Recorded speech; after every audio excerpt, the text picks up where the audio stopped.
Okay, listen to me. Listen to me. I am only gonna take nice criticisms about this shit because I worked very hard on this. I don't care if I'm wearing a dinosaur onesie and the lighting changed or the shot's crooked. You should see what you're balanced on. You are balanced on 1, 2, 3, 4, 5, 6 textbooks, a can of coffee, and an empty bubble tea can. Don't worry about how. Okay? And it's the way that it is. I worked as hard as I could to put together this video. And this is what you get. So I really hope that this video isn't breaking the law. Everything I say in this video is opinion and not to be taken as fact. I obviously don't personally know Anna Nicole Smith, and therefore everything that I'm saying is an opinion. And more importantly than the legality of all this, I mean absolutely no disrespect to Anna Nicole Smith. Everything I'm about to say about her is to be taken as opinion, and she deserves the utmost, and I actually just learned it's utmost, not upmost, respect for the wonderful woman and mother and sex icon that she is. So I tried to figure out if my sources for this video did fall under fair use. However, I'm really not sure that it does. Anyhow, I really feel the need to make this video. Okay, so all I really knew about Anna before watching this show was that she was a sex icon that kind of stood out from the Hollywood stereotypes, that she married an old man and was known as a gold digger, and that she eventually and unfortunately died of a drug overdose. Also, this is kind of off track, but I was so confused throughout the show because I know of Howard Stern to be a raunchy talk show host. And like, the talk show host is brought up in the show, and it turns out Anna actually hates him. But also, Anna's like closest friend slash lawyer is also named Howard Stern. So I was just really confused throughout this whole thing. But different people, same name. Anna hates the talk show host. Anna loves the lawyer. Make sense? I had a really hard time finding the show so I could watch it, but I eventually did find it on YouTube. And videos 1 through 4 were full like 20-minute episodes, and then there was a whole bunch of clips, and then there was more full episodes. Videos 18 through 32 were just more short clips from the show. So like, I'm not exactly sure if the season ended on like episode 17 or if I missed any episodes, or even really if this is season 1 or season 2. I have no idea. I'm assuming that all the clips I'm talking about are from season 1, but that could be totally wrong. So the Anna Nicole Smith show came out on E! In 2002, and it apparently ran for 2 seasons. And the show centers around, of course, Anna, her son Daniel, and then her 2 closest friends slash employees, Kim and Howard. And for some reason, while I was watching the show, Jackass popped into my mind. It was like something about this like blatant yet somehow concealed drug use. I really don't know what it was, but it popped into my mind, so I gave it a Google, and it turns out Jackass actually came out in 2002 as well. So I'm not sure if that's a coincidence or if there's any relationship between the two at all, but there is in my brain. Boy, were the 2000s, or I guess we're still in the 2000s, but like the early 2000s, a different time.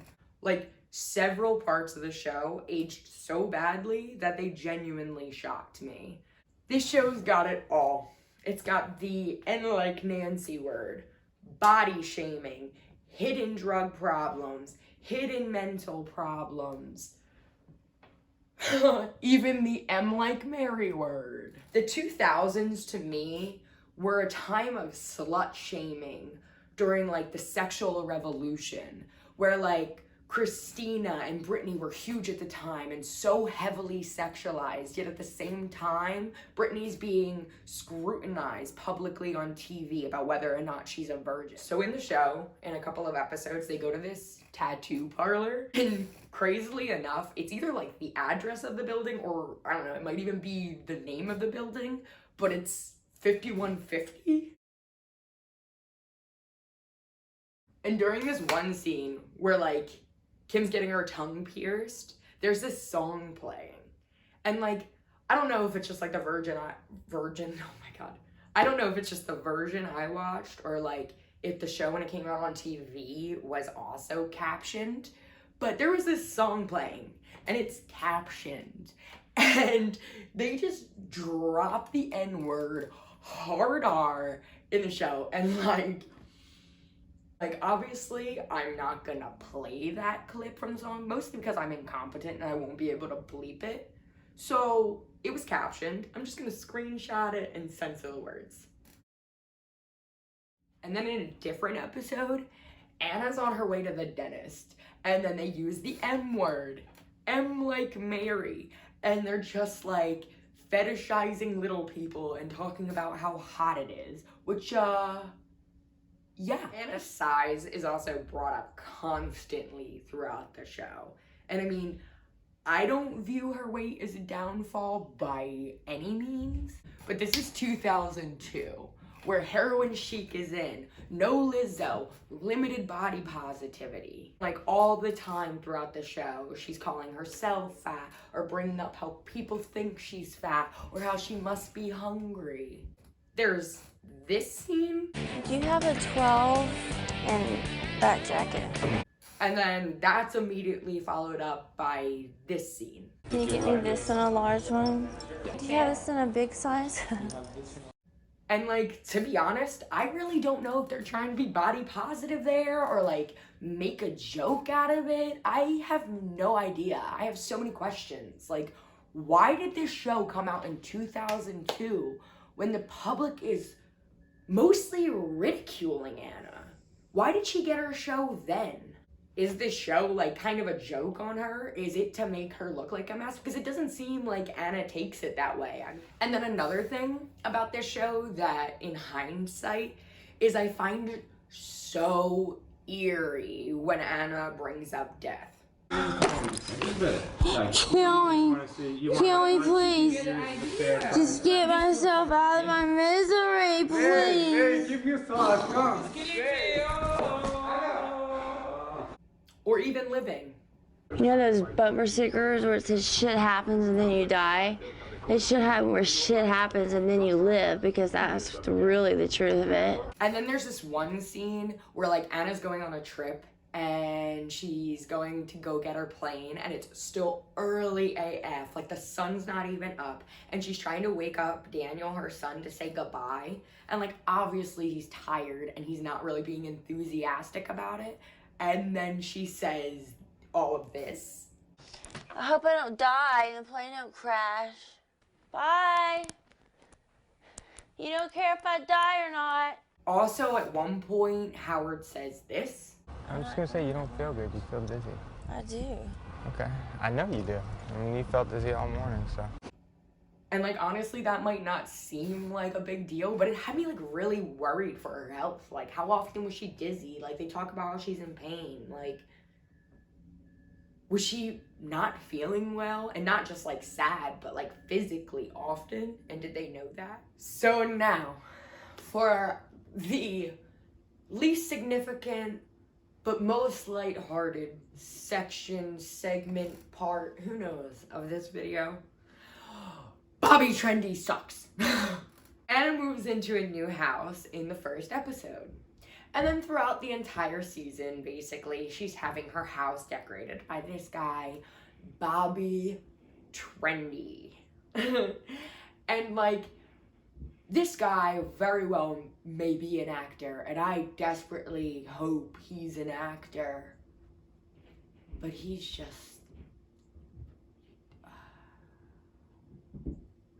he kind of takes advantage of Anna. There's this one scene where he's like pitching these picture pillows to her and like a picture chair, and Anna's trying to be nice and trying to tell them that they're good ideas, but then, you know, she's like more honest about it. She's like, it's a little over the top, but he's just like, okay, I'm gonna go ahead and invoice it.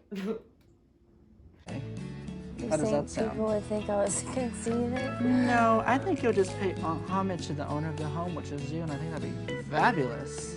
Okay. So picture, we can call it picture I don't cheer. know if I could sleep with myself, but. And he says luxurious so much. Luxurious bedding and our custom luxurious drapery. And then Chris, let's get the luxurious bedding out, the luxurious bedding. Luxurious, she's wearing Bobby Trendy feathers on the back.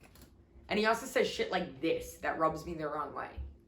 I mean, it's not exactly stable. Whoever ordered the mattress should have ordered a box spring. I mean, we honestly did think that you were going to furnish the whole house. And he does suck up shit like this. All like 7 or 8 of your pillows have feathers instead of 1 like we promised.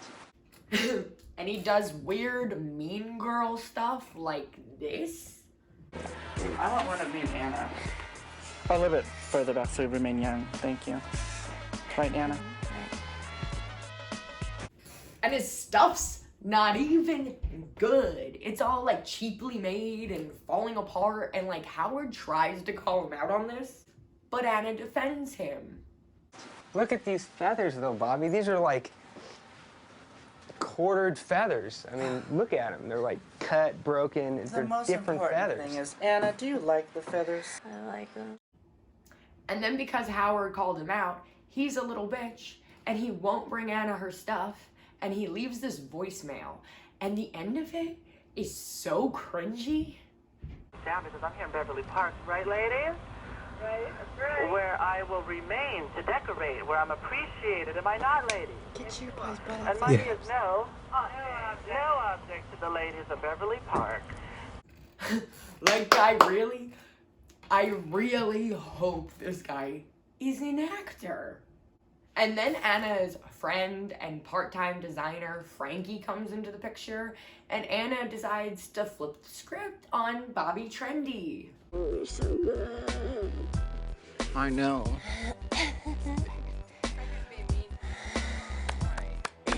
Where the fuck is Bobby Trendy? And then Frankie decides to call out Bobby Trendy on his shitty hot glue pillows. Fix it, you You're can talking about fix rigging it. things, you rigged it. This isn't This is rigging. nothing. There's hot glue, No. Bobby. Just make her happy. That might... But this time, after being called out instead of being a little bitch, Bobby Trendy tries to change his attitude. But then he does this weird thing with his hand, and he just ruins it. Well, happy. After all, she is my client, and when my clients are happy, I am happy. Cha-ching.